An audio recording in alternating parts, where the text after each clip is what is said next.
Players in the manufacturing sector should embrace clean energy solutions and prioritize electricity conservation to reduce production costs. Speaking at a clean energy conference in Nairobi, Kenya Association of Manufacturers Chief Executive Officer, that is Tobias Alando, said the manufacturing sector can reap substantial benefits from investing in energy-efficient systems and cleaner technologies. Alando also encouraged manufacturers to align with global market trends that increasingly favor environmentally conscious and sustainable production practices.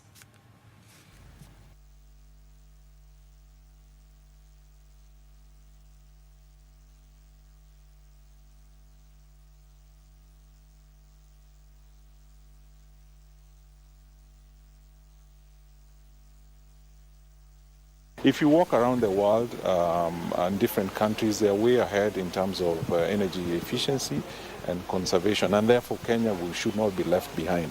We are much way ahead in East Africa, and we need to do what we have to do to maintain that standard of energy conservation. We need to invest in clean energy, and that's why many companies are now substituting and using solar.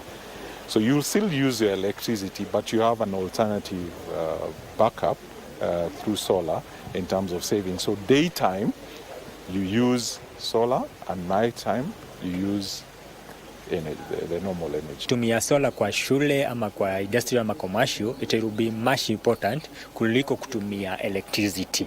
Itakuwa much better kuliko kutumia electricity wakati unatumia solar packages, because hiyo itakuwa na bilo yote, utakuwa tu unatumia the lightings, na ile time wakati hakuna lightings, the storage yenye mahali power inastoriwa itakulania.